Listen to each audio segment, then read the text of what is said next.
It may be more than a year away, but the excitement is already building for Burbank's role as a host town for the Special Olympics World Games in Los Angeles. More than 7,000 athletes will compete over 9 days in July 2015, marking the largest sporting event in Southern California since the 1984 Olympic Games. The athletes from 177 countries will arrive 3 days early to adjust to the climate and time zone. Burbank will be one of dozens of cities that will serve as a host town, providing lodging, training facilities, and activities for the athletes in the days before the games begin. I'm so excited to have you and your city, Burbank, be a part of this grand celebration of sports competition. The athletes that you will touch here with your open hearts we remember for years to come. And this joy will spread around the world, and they return home and remember the good times they had here in Los Angeles. An entourage from the Special Olympics took part in a kickoff event at a recent city council meeting in which they thanked the city for stepping up to help. That entourage included former Olympic gold medalist Rayford Johnson, who helped found California Special Olympics 45 years ago after being inspired by Special Olympics founder Eunice Kennedy Shriver. As Mrs. Shriver said in my initial meeting, every single Special Olympic athlete deserves everything that comes their way through volunteers and sponsors and people like you in this city who will host our competitors for the 2015 games. So I thank you, Mayor, and I thank the City Council and all of you citizens for saying you and I will be partners. Thank you.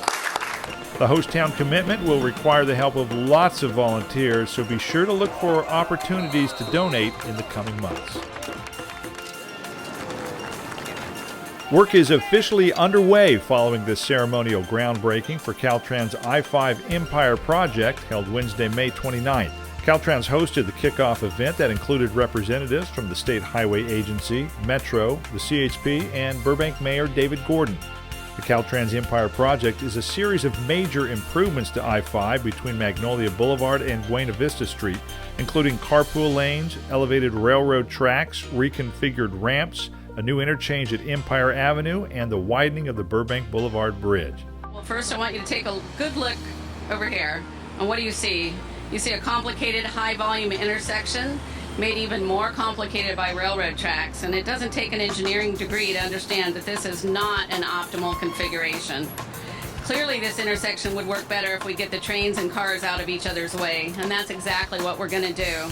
Which brings me to the new interchange we're going to construct, a new full interchange at Empire Avenue just south of here. This new interchange will improve traffic circulation, speed up travel times, and reduce the number of cars using local streets to get around the city. We're also going to build a new undercrossing connecting Empire Avenue to South San Fernando Boulevard, creating an east-west link. And the project will add a few extra freeway lanes between Empire Avenue and Burbank Boulevard.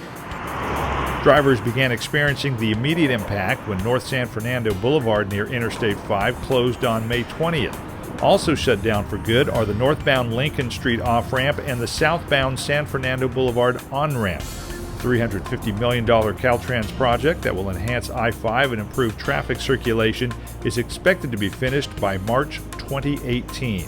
For more information, you can visit i5info.com. Burbank firefighters took to the streets recently to share some life-saving tips during this Sidewalk CPR event in downtown Burbank, June 5th. Learning hands-only CPR is easier than you might think, and there are only 2 steps. If a teen or adult collapses first, call 911. Second, push hard and fast in the center of the chest to the beat of the Bee Gees' disco classic, Staying Alive.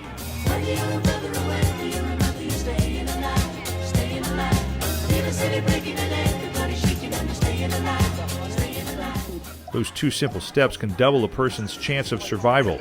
You can learn more about CPR by going to the Burbank Fire Department's website at burbankfire.us.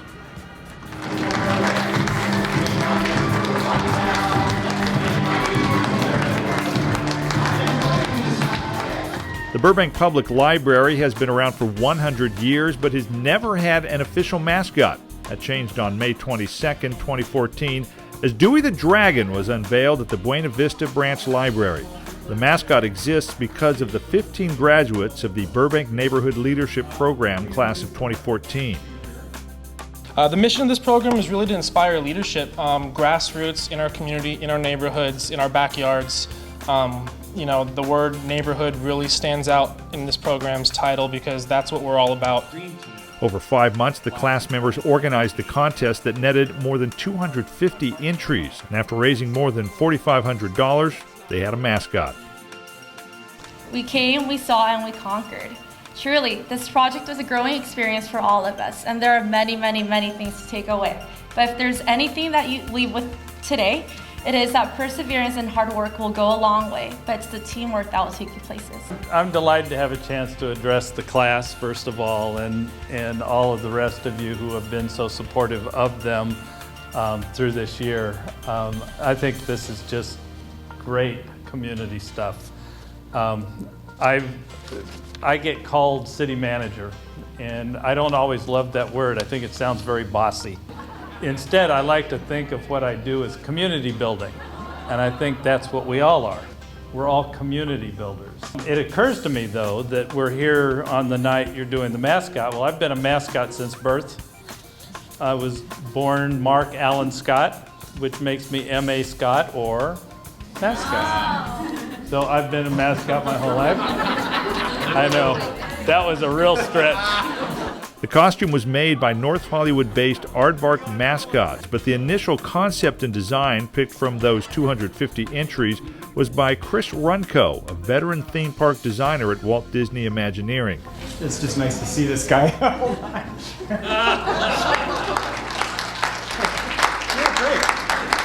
To see what Burbank libraries have to offer, go to burbanklibrary.com.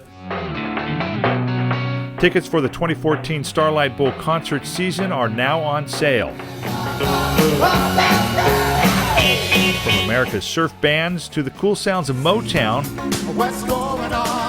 at the Starlight Bowl you can expect the best in music and entertainment for the whole family. Tickets for a great night on the lawn under the stars start as low as $8 for children and seniors and $15 for adults. You can purchase your tickets online at starlightbowl.com or in person at the Community Services Building at 150 North 3rd Street, 3rd floor. That's Monday through Friday, 9 a.m. to 4:30 p.m. For more details about this year's concert season, call 818-238-5435 or you can go to starlightbowl.com.